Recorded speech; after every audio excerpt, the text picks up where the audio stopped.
Voilà, eh bien, frères et sœurs, nous allons donc entamer notre étude. Cette petite étude est tirée, bien sûr, de la paracha Bo, qui veut dire va. Je vous réfère à ce que notre frère Lionel a dit à Shabbat, une très belle paracha entre nous.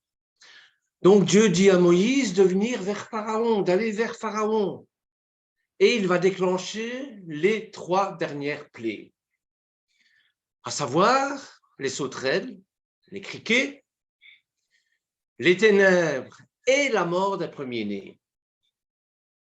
Évidemment, ce sont des plaies qu'on ne saisit pas bien parce que ça fait partie du mystère pascal. Avec la paracha Bo, on instaure le Seder de Pessah. Et l'Éternel va prescrire aux enfants d'Israël de compter à partir de ce mois-là, le mois d'Aviv, qui va être appelé par la suite le mois de Nissan, mais ça, notre frère Lionel vous expliquera mieux que moi, comme le premier mois. Pourquoi? Parce que c'est le sacrifice pascal, c'est le sacrifice de l'agneau, et c'est la fête de l'Éternel la plus importante pour nous, en tout cas, enfin pour moi. Toutes les fêtes de l'Éternel sont importantes, c'est pas ça. Mais pour moi, ça a une signification extraordinaire. Alors, donc, on va instaurer le Seder de Pessah avec le 14 Nissan. Ils vont marquer de leur sang les linteaux de leurs portes, afin que Dieu les épargne, afin que l'ange de la mort les épargne. Et bien sûr, il y aura la consommation des enzymes, des azymes, pardon, pendant une semaine. Et après la mort des premiers-nés au milieu de la nuit, Pharaon va décréter l'expulsion des Hébreux, lesquels reprennent aux autochtones leurs richesses, et les enfants d'Israël quittent l'Égypte en pleine journée, au vu et au su de tous.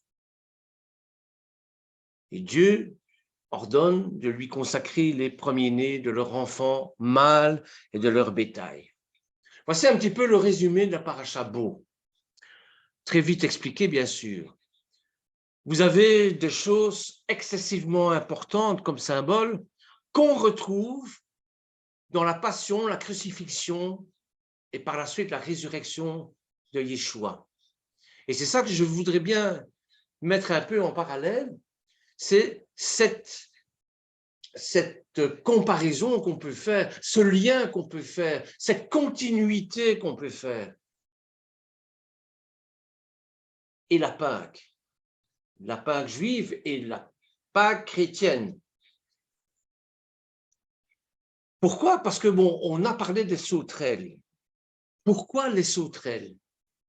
Eh bien, regardez, quand Yeshua s'est fait arrêter, à quel moment il s'est fait arrêter? C'est à la fête de Pessah, bien sûr, instaurée par Bo, hein, et par Béchalar après aussi.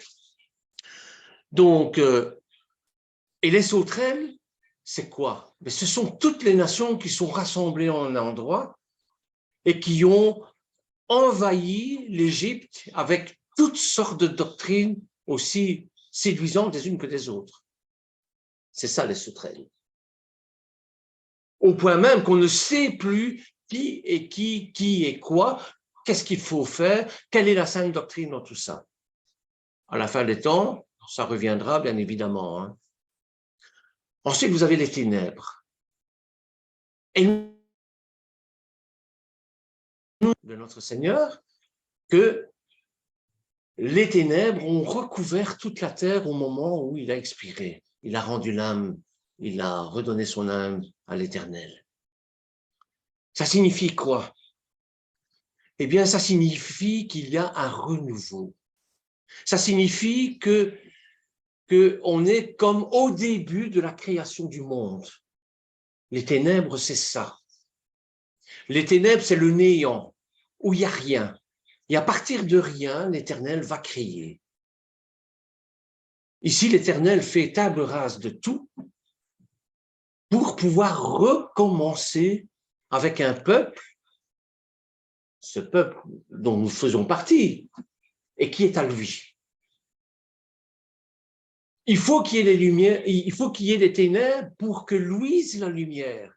Je vous renvoie au prologue de Jean, évidemment. Hein. Et Yeshua, en montant sur la croix, va nous révéler quelque chose d'extraordinaire, c'est qu'il est la lumière du monde. C'est qu'à travers lui et par lui, tout va être possible et tout va recommencer sous un autre niveau, bien sûr, sur une autre dimension spirituelle. Et puis, il y a la mort des premiers-nés. Paraît très bizarre, très étrange, très pénible, terrible. Parce que qu'est-ce que les petits Égyptiens innocents ont à voir dans tout ça? Eh bien, dans la Brit Hadasha, il va y avoir aussi la mort des premiers-nés aussi. Et celui qui représente le premier-né, c'est Yeshua lui-même. Le Père va donner ce qu'il a de plus cher pour le salut du monde. Il va donner ce qu'il a, une partie de lui-même, qu'il va sacrifier sur la croix. Voyez? C'est un peu tout ça, donc, je vous mets dans le contexte un petit peu de la continuité de Pessah, hein, avec, et ça, notre frère l'a souligné à chaque fois, extraordinaire qu'il faut jamais oublier, c'est le cas de le dire, c'est le devoir de mémoire. Nous sommes un peuple oublieux, tellement oublieux qu'il est indispensable d'instaurer un devoir de mémoire, afin de nous méfier de nos véritables ennemis et de ne pas oublier que leur but est de nous éradiquer de la carte et de ce monde et des cieux. C'est ça le but. Nous sommes un peuple oublieux.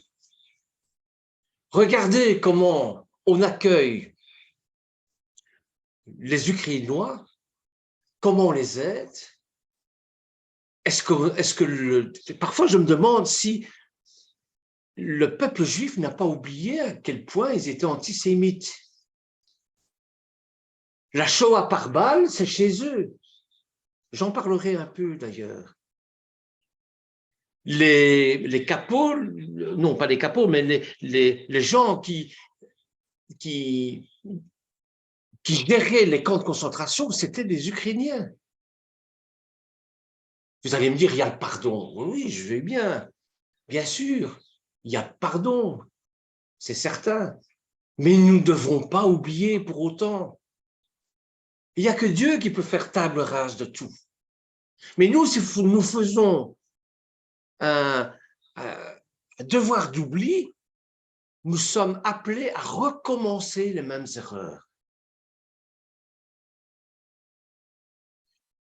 La Shoah par balle, c'est le pire de tous les massacres. C'est un massacre qui est le plus important.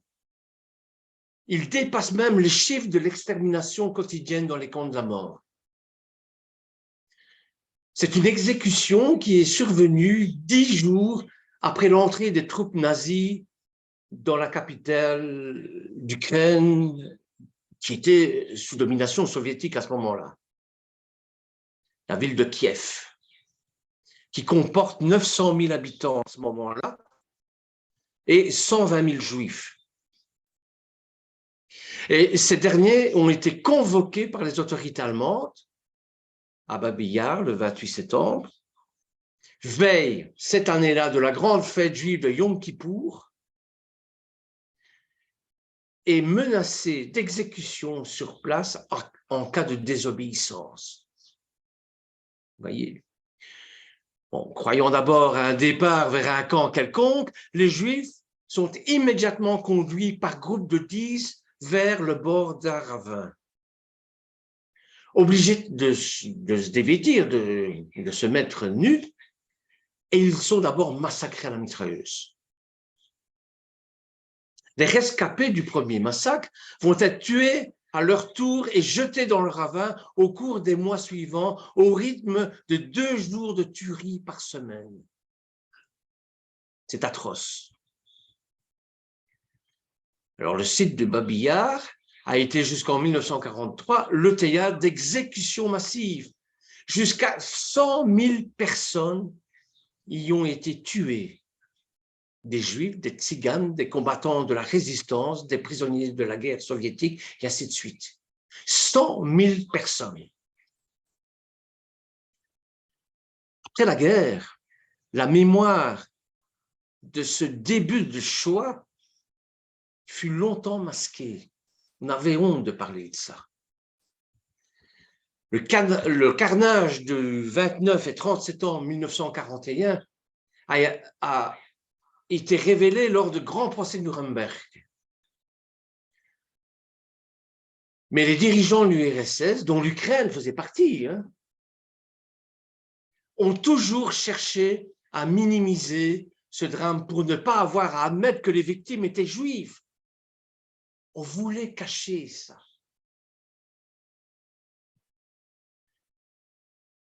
Les autorités soviétiques, staliniennes à ce moment-là, niaient et dissimulaient le caractère antisémite des actions nazies, ajoutant ainsi une occultation au génocide lui-même. Et encore maintenant, frères et sœurs, il y a des négationnistes, des gens qui disent que ça, ce n'est pas possible, ça n'a jamais existé, c'est une invention des Américains et des Russes. Les victimes juives sont ainsi présentées comme des citoyens soviétiques pacifiques que l'on a assassinés. Et pendant des décennies, des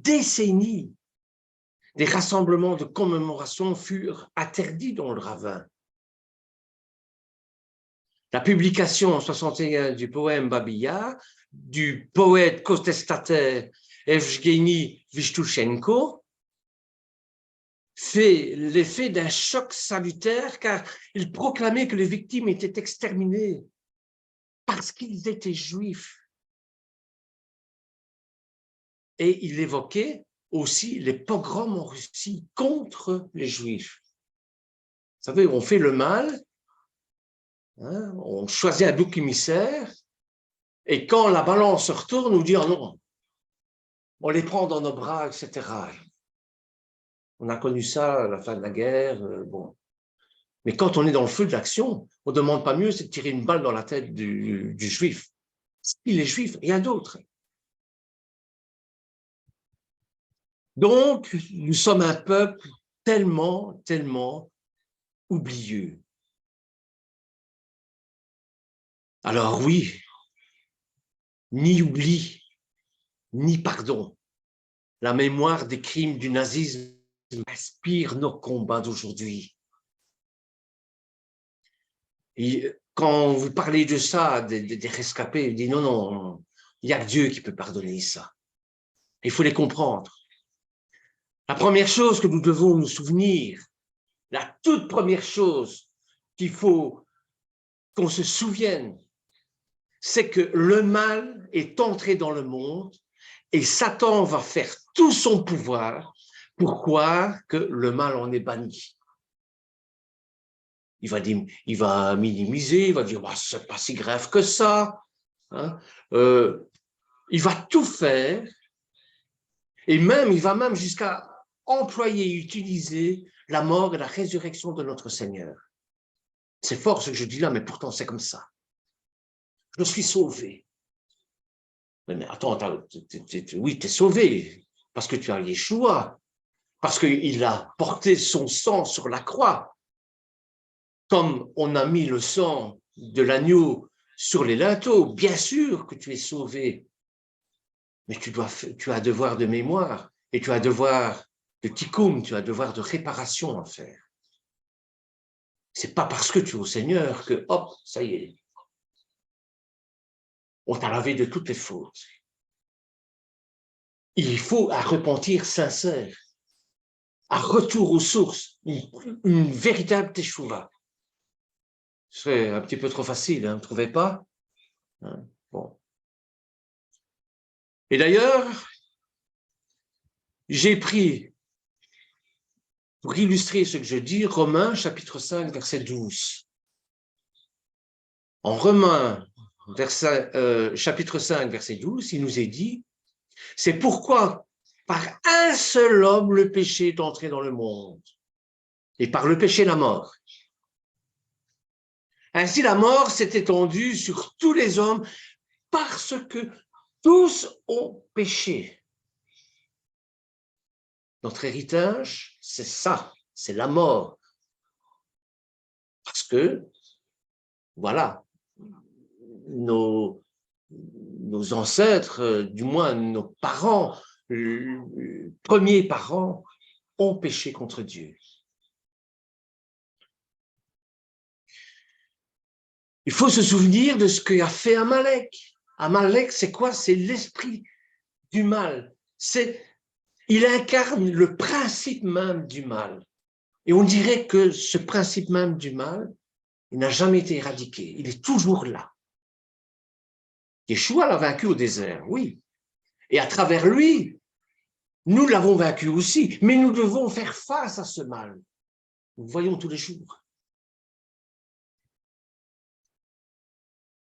L'Éternel dit à Moïse, écoutez bien ceci, c'est dans Exode chapitre 17, versets 14 à 16, vous allez le voir, hein, je pense que c'est dans la paracha Béchalach, vous allez le voir, ou peut-être la suivante.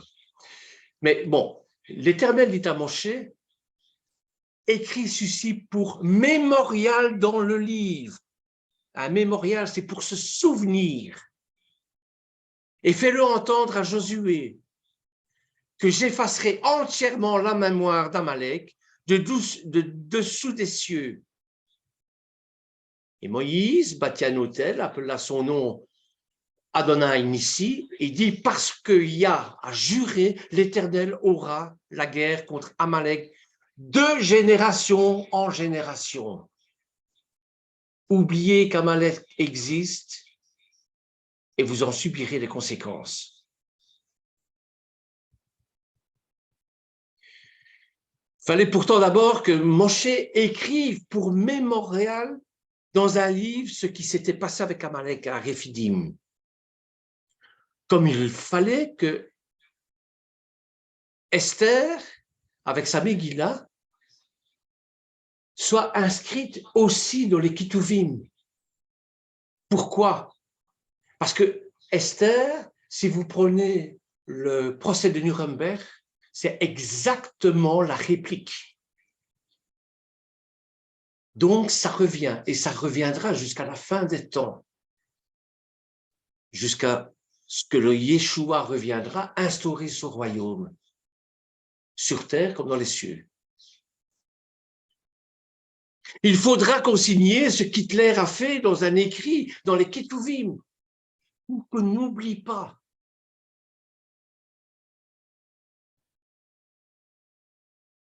Ça devait permettre à l'avenir aux fils d'Israël de se souvenir de ce que l'Éternel avait fait pour eux autrefois. Comme ça nous permettra, parce que l'être humain est ainsi fait, il va prendre la Bible pour un livre d'histoire, il va dire, mais ça ne nous concerne plus, oui, d'accord, ça s'est passé, mais c'est perpétuel. Ce que je veux dire par là, c'est que la crucifixion et la résurrection de notre Seigneur, on en reparlera au moment de Pessah, bien sûr, je ne vais pas entrer dans le détail maintenant, mais la crucifixion et la résurrection, c'est un acte perpétuel.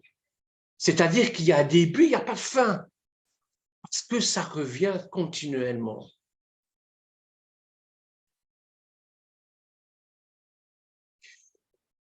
Moshe bâtit un autel, Adonai Nisi, en signe de reconnaissance et d'adoration, proclamant ainsi que tout le peuple, que l'Éternel était son enseigne et que la délivrance face à l'ennemi venait de lui seul et de personne d'autre. C'est pour ça qu'on inscrit les choses dans nos livres saints. Pourquoi l'Égypte était-il dans les ténèbres et que Goshen était la lumière? Eh bien, les Bnei Israël étaient dans la lumière parce que c'est le peuple choisi pour porter le flambeau. Je vous l'ai dit, c'est un recommencement, un renouvellement. Vous êtes la lumière du monde. Et Yeshua le dira. Il n'y a pas que le peuple juif, nous faisons partie de ce peuple. C'est la lumière originelle, celle du prologue de Jean, la lumière des origines. Avons-nous écrit dans nos cœurs ce qu'Adonai Yeshua, notre enseigne, notre lumière, a fait pour nous au cours des années écoulées de notre marche à travers notre désert? Parce que nous traversons un désert aussi, bien souvent. Est-ce qu'on a pris la peine d'écrire dans nos cœurs, de graver dans nos cœurs que Yeshua était notre flambeau, notre enseigne, et que c'est lui qui nous a sauvés? Il y a des gens qui sont des miraculés et qui n'ont pas ce sentiment, ce souvenir que c'est Yeshua qui les a sauvés. Et pour moi, c'est un échec et pour moi, c'est très dur pour moi. Et je pense notamment à un membre de ma famille qui est un miraculé. Malgré ça, il n'est pas Yeshua.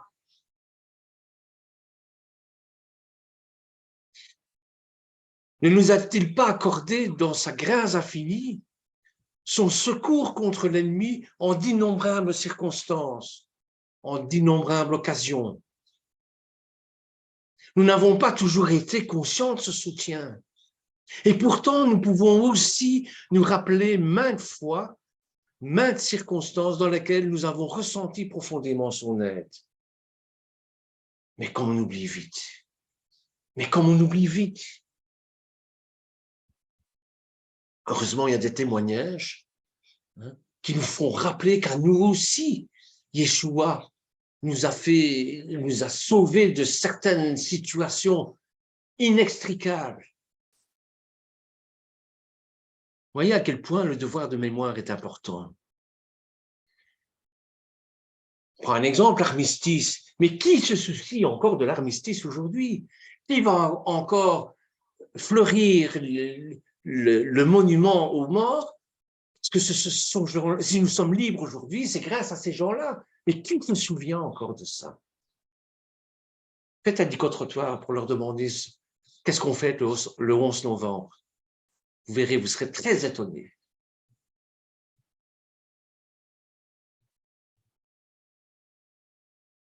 Alors, les camps de concentration. Ben, on vient de commémorer le Yom HaShoah ici. Les camps de concentration, ben oui,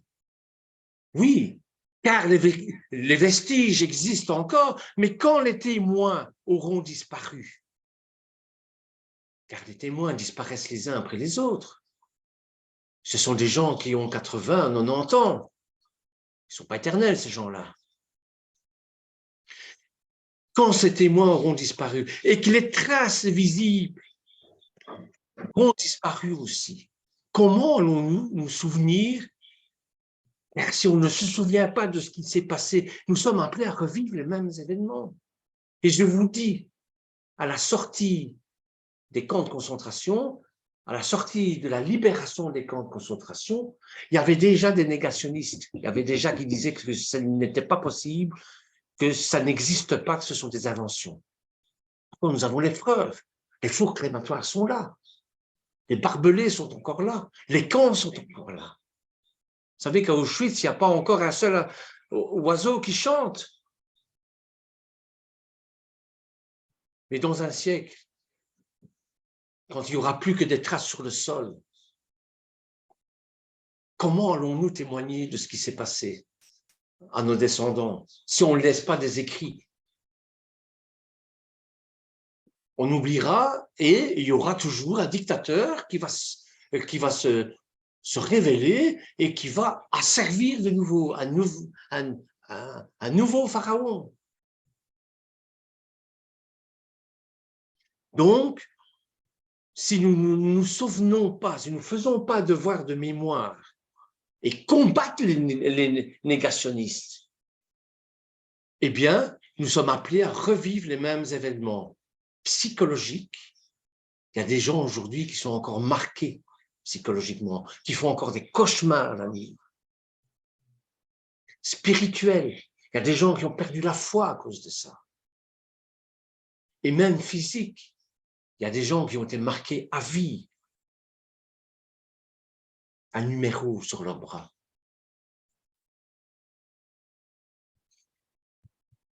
Regardez en Luc, chapitre 22, versets 19 et 20, 19 et les suivants. Luc, chapitre 22, verset 19. Là, on entre dans le Seder de Pessah de Yeshua. Nous dit ensuite, il prit du pain. Et après avoir rendu grâce, il le rompit, leur donna en disant, « Ceci est mon corps qui est donné pour vous. Faites ceci en mémoire de moi. » Il prit de même la coupe après le souper et la leur donna en disant, « Cette coupe est la nouvelle alliance en mon sang qui est répandue pour vous.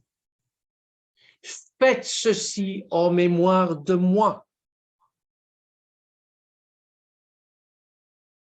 1 Corinthiens, chapitre 11, verset 23.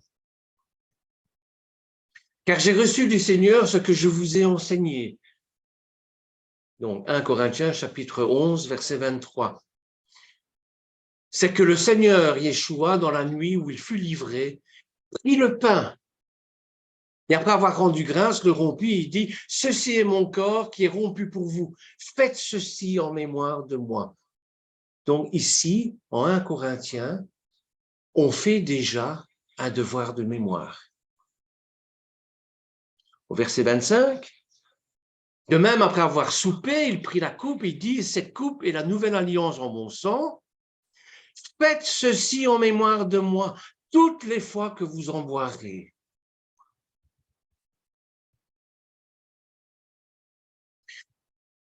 Sur cette parole où Yeshua nous interpelle solennellement, « Faites ceci en mémoire de moi », il s'agit de plus qu'un témoignage spirituel. Il s'agit d'une mission qu'il nous donne. Il s'agit d'un témoignage vivant. Faites ceci en mémoire de moi, ce qu'on appelle scientifiquement l'anamnèse. C'est faire quelque chose en mémoire de Yeshua.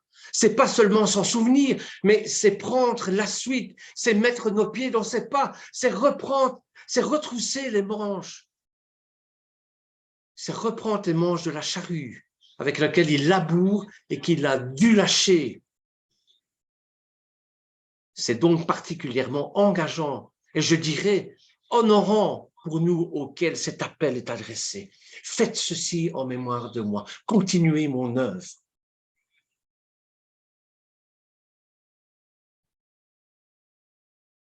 La mémoire est l'amorce de la démarche qui nous est proposée dans la Brit Hadasha. C'est également la mémoire qui conduira les femmes à rencontrer en tout premier le Mashiach ressuscité. Quand il est écrit que les femmes se mettent en route dans l'aube profonde du matin de Pâques, vers le tombeau où Yeshua avait été mis, c'est le mot mémorial, mnéma en grec, qui a donné les mots mnémotechniques. Ce sont des mots qui nous aident à nous rappeler. En grec, ça se dit mnéma. Donc, c'est le mot mémorial qui est utilisé pour parler de ce tombeau. Et dans le récit de son dernier repas, Yeshua nous dit, faites ceci en mémoire de moi. Et le mot mémoire est celui de anamnèse, néma. Attendez, je vais essayer de le dire sans tromper. Anomnesis en grec. C'est l'action de faire remonter ana, une mémoire, néma, faire ressurgir la mémoire. C'est un travail volontaire auquel Yeshua nous invite en premier. Ce n'est pas simplement se souvenir d'un éventuel passé, d'un fait historique, de quelque chose de tragique. Non, non, non. C'est le faire remonter dans le présent de notre existence. Et alors d'agir en fonction de ce que le travail nous inspirera. Faites ceci en mémoire de moi. Ce n'est pas une soumission aveugle, hein. Ce n'est pas une obéissance littérale des choses. Au contraire, dans ce travail de mémoire, il y a un vrai travail de notre conscience, de notre intelligence, de notre cœur, de notre prière, afin que la personne de Yeshua nous inspire, afin que l'esprit, la Roi Kodesh, soit en nous. Et comme il est dit dans les Écritures, si nous sommes ressuscités si nous avons subi la passion avec Yeshua, nous sommes ressuscités avec lui. C'est nous mettre en mouvement, frères et sœurs. C'est ça, faire mémoire de quelque chose. Ça rappelle ce que Yeshua dit dans ses derniers entretiens, c'est mon Jean, bien sûr. Comme le Père m'a aimé, je vous ai aimé. Aimez-vous les uns les autres comme je vous ai aimé. C'est dans Jean, chapitre 15, versets 9 et 12. C'est ça que propose l'anamnèse. C'est ça que propose le devoir de mémoire dont Yeshua parle à la Sainte Seine, au Kiddush messianique. Yeshua lui-même s'est constitué ainsi, dans la mémoire de l'amour dont Dieu l'a aimé. Faites ceci en mémoire de moi. Montrez à quel point Dieu m'a aimé. Souvenez-vous de comment Dieu vous a aimé, au point de donner ce qu'il a de plus cher pour votre salut.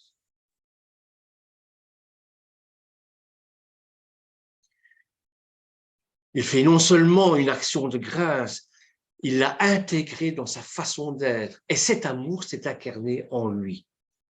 C'est ce qu'il nous propose également. En mémoire de moi, faites ceci. Que demande donc Yeshua quand il dit « faites ceci en mémoire de moi » ? Mais qu'est-ce qu'il dit ?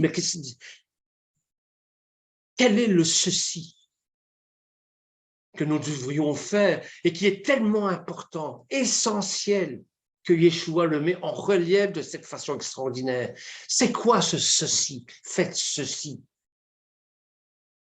Eh bien, contrairement à ce qu'on pense, Yeshua ne dit pas « prenez et mangez et faites ceci en mémoire de moi ». Ce n'est pas ce qui est écrit. Sa phrase est claire. Le faire ceci renvoie au dernier verbe actif présent dans le récit. Yeshua dit, voici mon corps qui est donné pour vous. Faites ceci en mémoire de moi. Veut dire que Yeshua nous invite à donner notre corps pour les autres. Comme lui, Machiar donne la vie de son corps pour nous, parce que ce n'est plus nous qui vivons, mais c'est lui qui vit en nous. Est-ce que vous comprenez ça, frères et sœurs? Évidemment, ce message est plus engageant que de manger de temps en temps un bout de pain en souvenir ému de notre pauvre Yeshua. Hein? Yeshua nous invite à donner nous-mêmes notre vie en mémoire de lui, comme lui l'a fait, en exemple, à marcher dans ses pas, à prendre notre croix et à le suivre comme disciple. Amen. De même, il est facile de dire, voici mon corps, voici le corps du Christ, voici en montrant le pain, il est facile de le dire, ça. En tendant un morceau de pain que de dire aux autres, voici mon temps, mes moyens, mes préoccupations que je vous consacre en mémoire de Yeshua qu'il a donné sa vie pour nous tous. C'est ça qu'il nous demande en disant, faites ceci en mémoire de moi. Il est plus facile de dire que Yeshua nous aime que d'essayer, bon an, mal an, d'aimer un petit peu quelques personnes que nous aurions à cœur d'aider.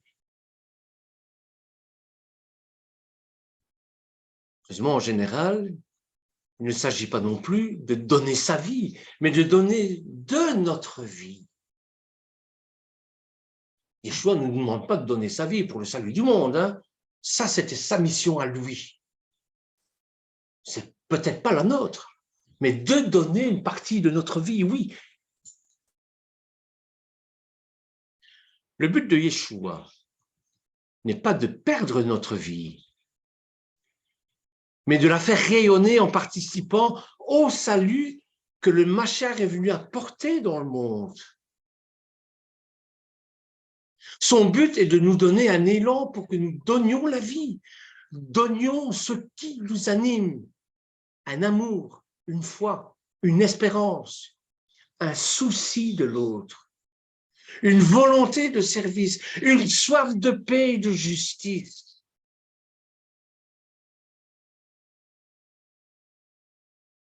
L'égocentrisme consiste à vivre en tournant sa vie vers l'unique soi-même. Notre vie, alors, s'étrique, s'étouffe. Vivre, c'est quoi vivre? Mais c'est se déployer. Vivre, c'est ce que notre vie déborde en faisant vivre. C'est ce que Yeshua nous appelle faire en mémoire de lui.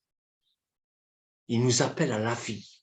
Et même si nous sommes morts, disent les Écritures, eh bien, nous serons toujours vivants. Parce qu'il y aura quelque chose de nous qui reste en vie.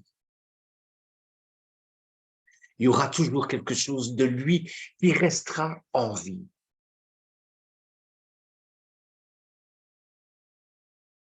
C'est précisément un scandale que Yeshua a eu à mourir pour accomplir son service. Et c'est avec une grande réticence de sa part qu'il s'est résolu dans le jardin de Gethsémani, juste après le repas, car la vie est la bénédiction ultime que Dieu nous donne. Ça va à quel point la vie est importante. Nous avons un Dieu de vie, nous n'avons pas un Dieu de mort. Hein. Comment serions-nous capables de donner cette vie?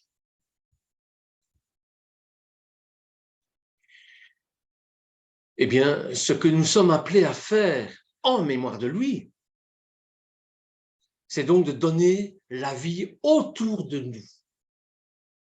Ce n'est pas un rite que Yeshua présente comme devant être le sommet et le but ultime de notre existence de disciple de Yeshua, de Talmudim Shel Yeshua. Non, c'est pas ça. Ça aurait été très étonnant, car si Yeshua est effectivement un juif pratiquant, il est un juif pratiquant, il était un juif pratiquant. Il est en pratique très souple dans ce domaine. Et il remet l'acte religieux à sa place comme un simple moyen au service du développement de la personne humaine. Comprenez? C'est ce qui affirme par rapport au Shabbat, important dans notre société religieuse. Disons que le Shabbat est fait pour l'homme et pas l'humain pour le Shabbat. C'est dans Marc 2, verset 27. L'acte religieux est un exercice au service du développement de l'humain. Ça éclaire ce que Yeshua nous propose lors de son dernier repas avec les disciples. L'essentiel est que notre vie soit débordante de vie.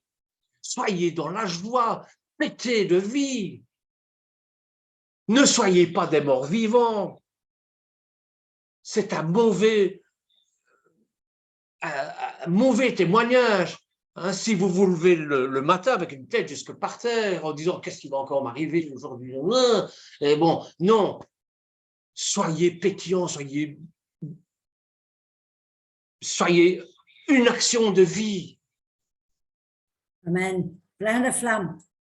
C'est ce que nous espérons pouvoir faire en mémoire de lui, en inspirant de lui. Les gestes que Yeshua offre avec le pain et la coupe nous aident à entrer dans cette démarche. Il trace comme un chemin spirituel.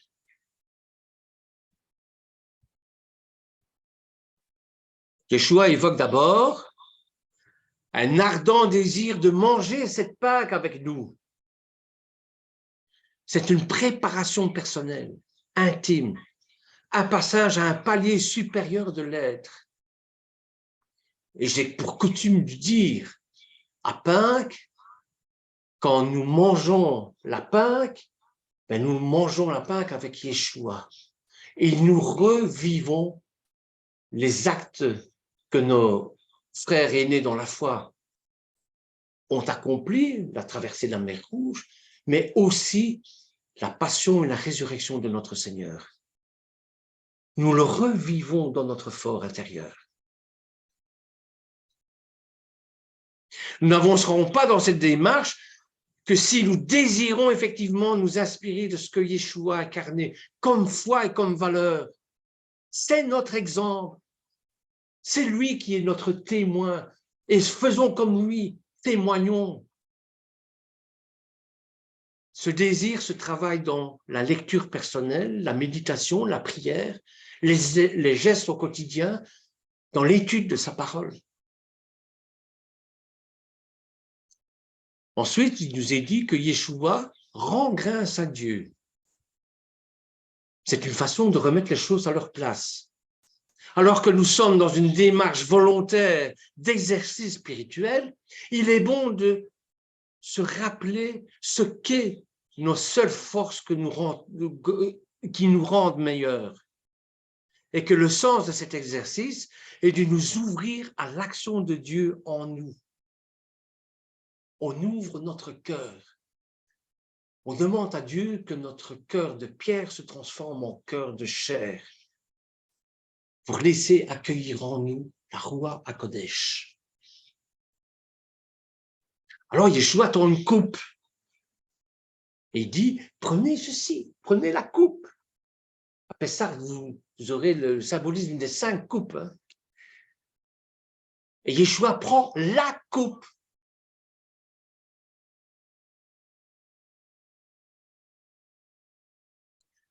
Ça nous invite à un geste personnel d'appropriation.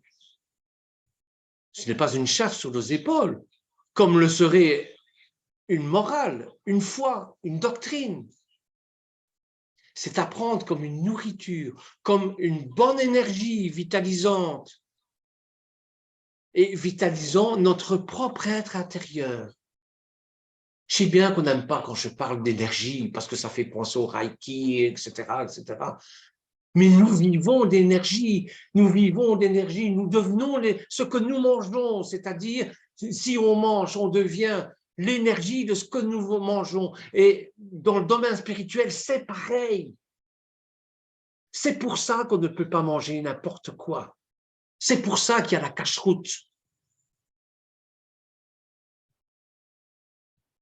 Alors quand il nous dit « prenez », Yeshua ajoute « et partagez-le entre vous ». Vivre en Yeshua, en Mashiach, c'est pas seulement devenir soi-même plus vivant, c'est être plus vivant et être membre d'un corps plus vivant, le corps d'une humanité plus humaine, au sens où le Mashiach est humain. Avec la résurrection à Pessah, Yeshua nous donne la vie éternelle. Cette vie qu'on a perdue lors de la chute. Il nous restaure dans notre statut adamique d'avant la chute.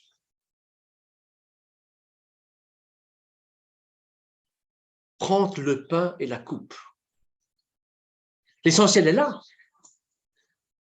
Pourquoi alors faire ce geste de partage, un bout de pain et quelques millilitres de jus de raisin ou de vin? Ben, c'est une pédagogie intéressante car elle implique notre corps et pas seulement notre intelligence. Or, c'est ça qui est espéré, aller au-delà du souvenir de Yeshua historique, de son message, afin qu'il s'incarne dans notre façon d'être en mémoire de lui. C'est la Torah incarnée, c'est l'homme Torah, c'est le prologue de Jean, c'est ça que Jean nous dit.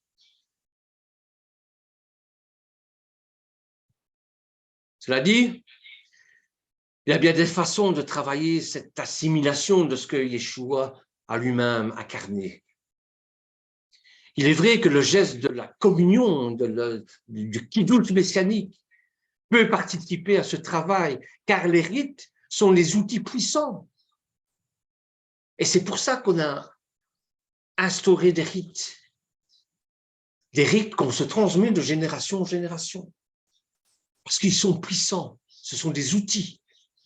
Mais si une personne n'y est pas trop sensible, ben ce n'est pas un grave problème en soi. Chacun a sa manière de fonctionner, plus ou moins cérébrale ou plus ou moins tactile. Mais en définitive, l'essentiel est évidemment notre cheminement.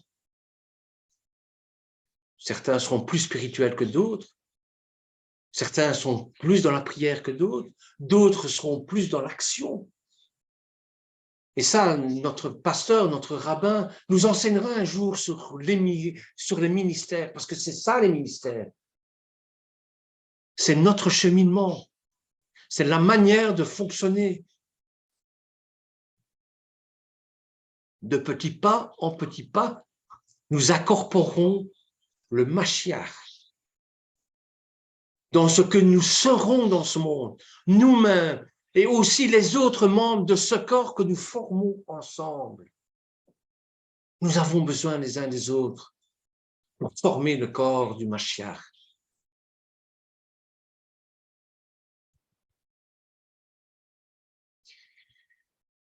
Il est essentiel de rappeler que Yeshua et ses disciples sont réunis à Jérusalem pour fêter Pessah quand on est venu l'arrêter.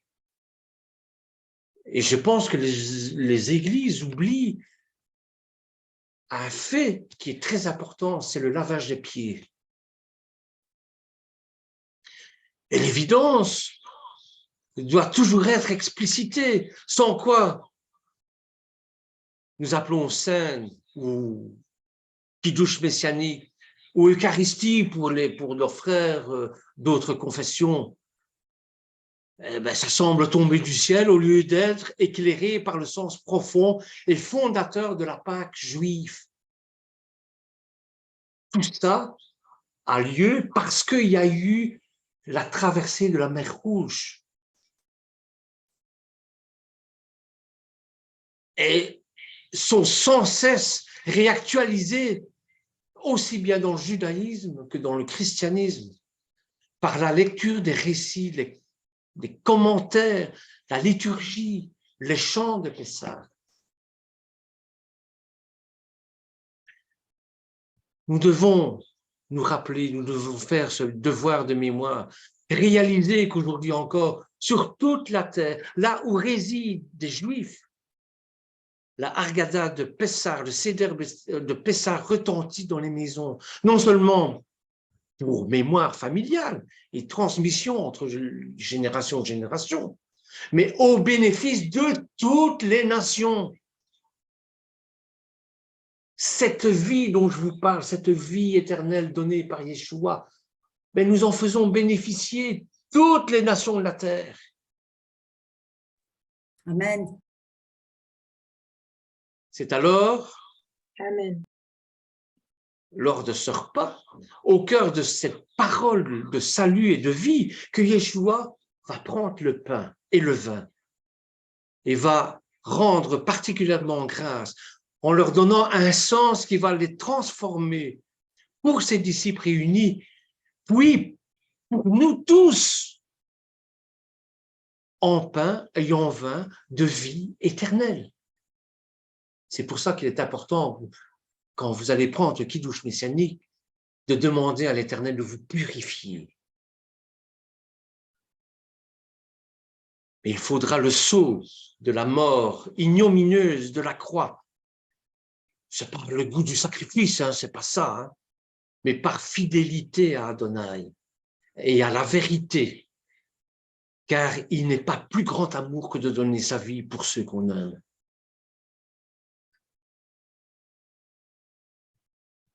La libération de la Pâque, je parle de la libération de la Pâque aussi bien pour les Juifs que pour les chrétiens. Oublions Constantin, tout ça. Nous faisons partie d'une seule même et grande famille. Donc, la libération de la Pâque est donc à la fois le même et un autre passage que celui de l'esclavage à la liberté.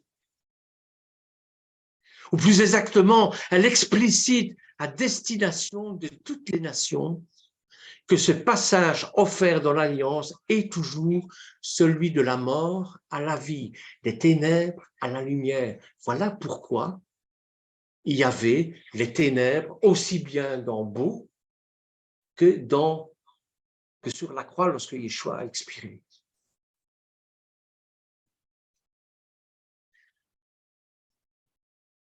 Ce sont toutes les générations qui doivent vivre la libération d'Égypte.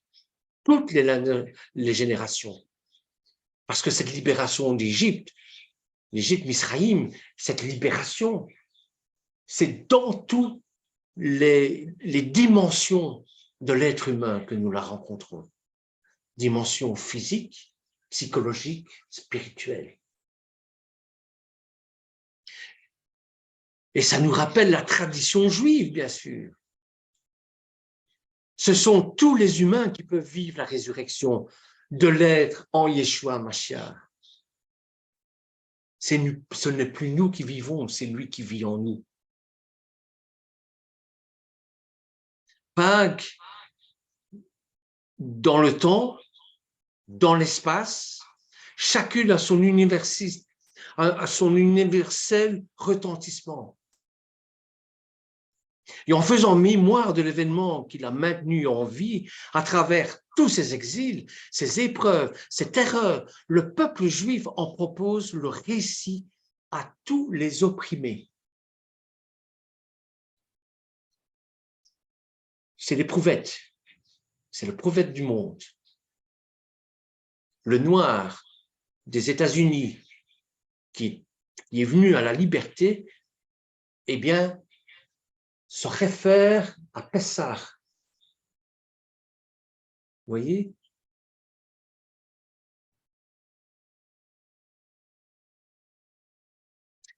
En faisant mémoire de l'événement, il a maintenant envie, à travers toutes ces exils, ces épreuves, tout ça, eh bien, tous les esclaves, tous les l'humilié de la terre vont se retrouver. Et qu'est-ce qu'ils vont avoir? Ils vont avoir de l'espérance. C'est ça notre moteur à nous. C'est l'espoir et l'espérance. L'espoir fait vivre, on dit. Or, on sait combien il fut chanté dans le négro spirituel. Et le négro spirituel, c'est ça, c'est la douleur de l'esclavage. Par rapport au gospel, qui lui, c'est la résurrection, la joie dans la résurrection. Vous voyez l'évolution. Quand vous entendez nos frères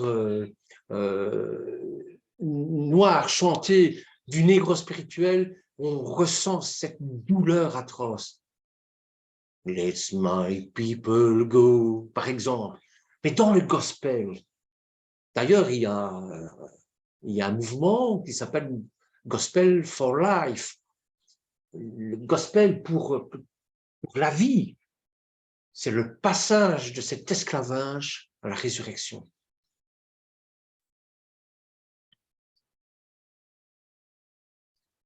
En célébrant le relèvement, le retour à la vie de cet homme dont l'amour est plus fort que la mort, eh bien, nous portons la promesse, voire l'exigence de résurrection auprès de tous ceux qui souffrent et qui souffrent à la Bessara Tova. Cet homme, Yeshua Nostri, en hébreu, Jésus de Nazareth pour ceux qui nous suivent en français, mais c'était un juif. Il l'est encore, ressuscité pour nous inviter à entrer dans l'alliance perpétuelle, dans l'alliance éternelle. C'est toujours la même alliance, mais sous des formes différentes. Non pas à la place du peuple juif, comme les chrétiens ont cru très longtemps, mais à la suite et après lui, pour témoigner de Dieu vivant d'Abraham, d'Isaac et de Jacob. Dieu de justice, d'amour et de miséricorde. Voilà, frères et sœurs, ce que j'avais envie de vous apporter comme message. Voilà ce que le frère Lionel m'a mis sur le cœur. Et je me suis inspiré de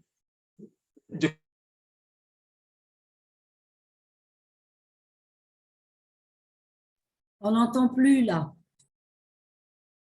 Plus, on ne t'entend plus. Il est parti aussi. On ne t'entend plus. Il est là. Tu n'es plus là. Le premier, c'est « Laisse aller mon peuple ». Je ne sais pas si vous voyez.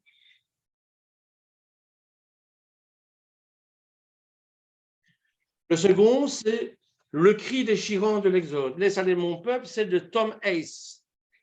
C'est un prédicateur américain messianique.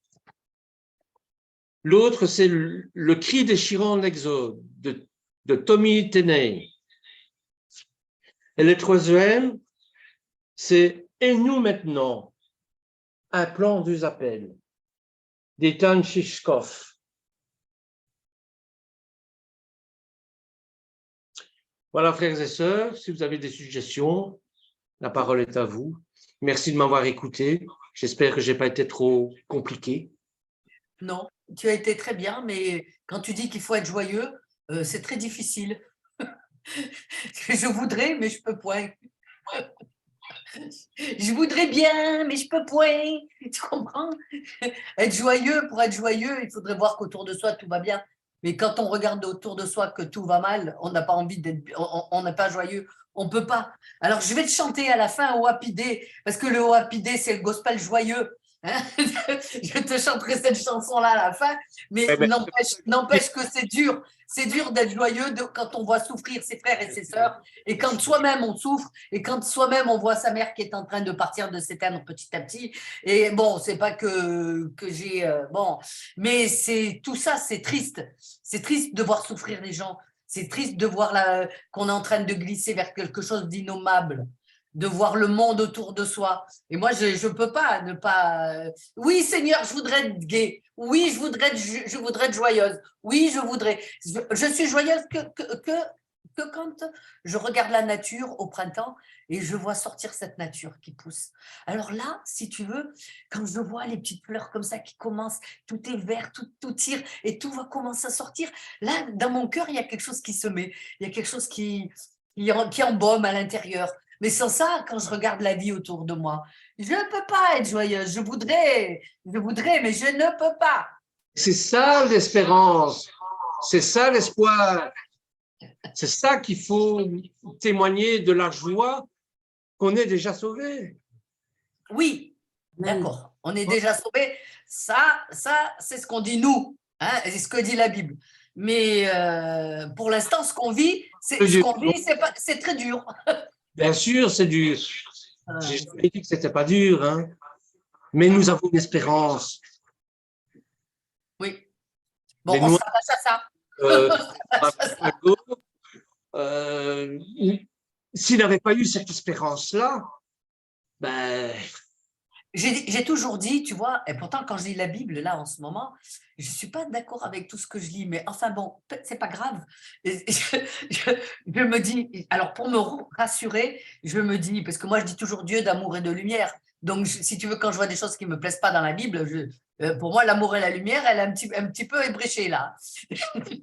Donc, je repars et je me dis, si Dieu n'existait pas, il faudrait que je l'invente, parce que je ne pourrais pas vivre en voyant tout ce qui se passe et sans espoir. Donc, comme tu dis, je m'attache à l'espoir et puis j'espère que, voilà, dans l'espérance. Et puis c'est tout.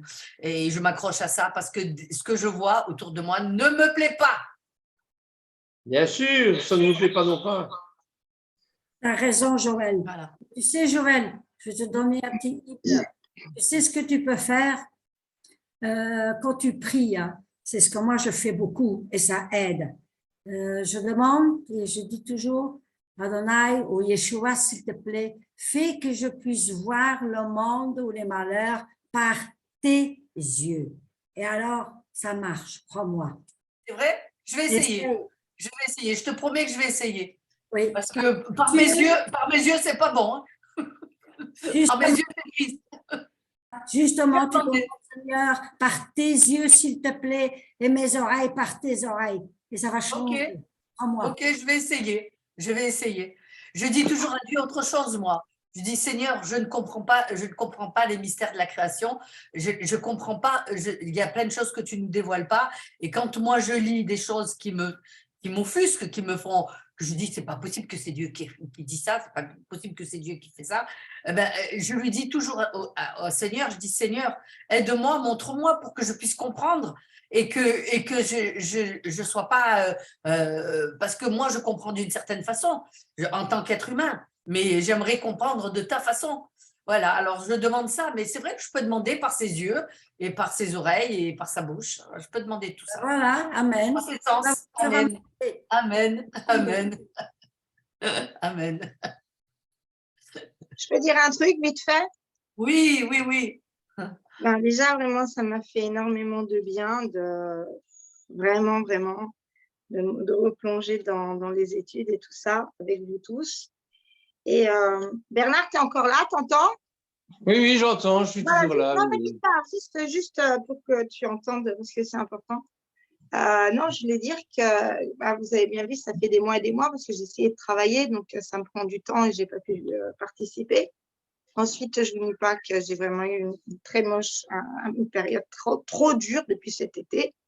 Et comment dire, ça a précipité. Et après, en venant ici, j'ai plus le courage de retourner là-bas avec mon mari.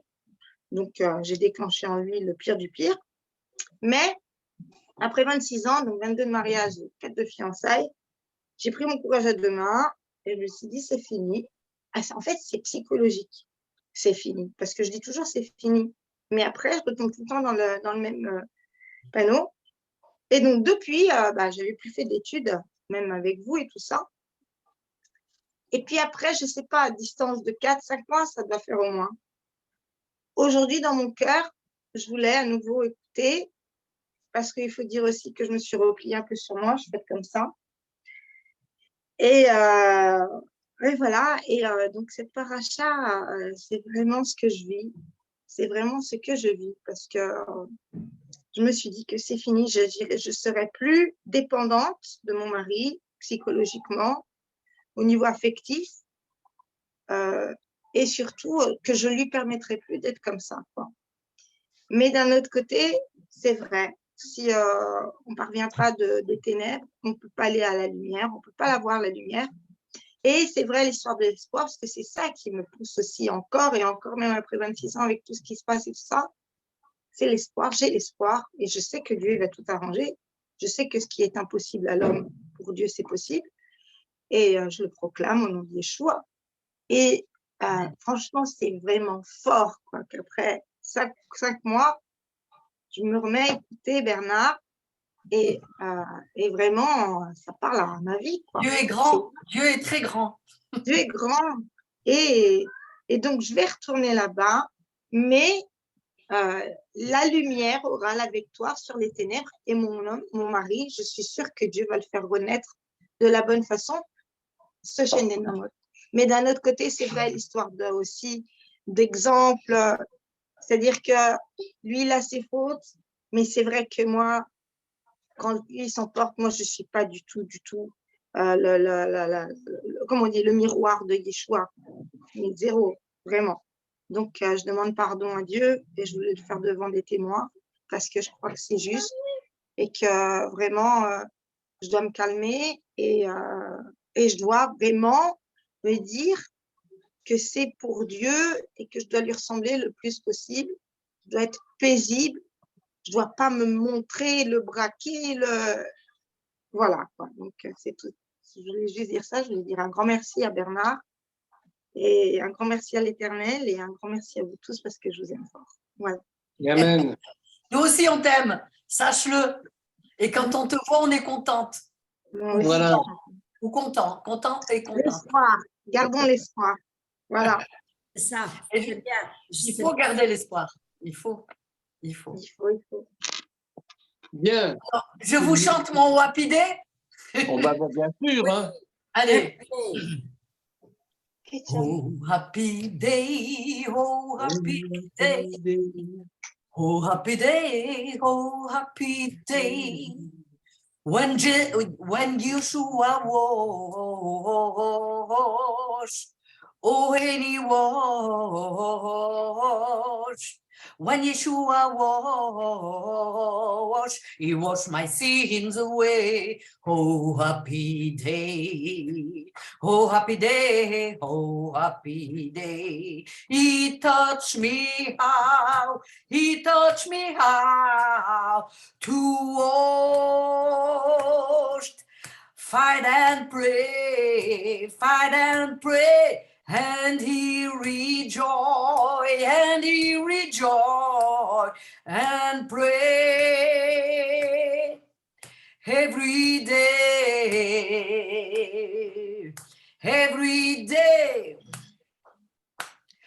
Oh, happy day, oh, happy day, oh, happy day, oh, happy day. When Yeshua washed, oh, and he washed.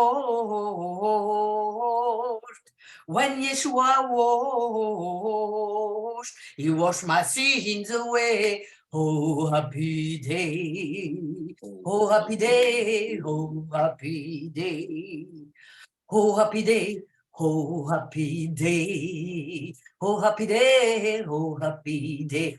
Oh, happy day. Oh, happy day. Oh, happy day. Oh, happy day. Oh, happy day. Yeah. Sister Rock fort. Amen. Sister Rock fort.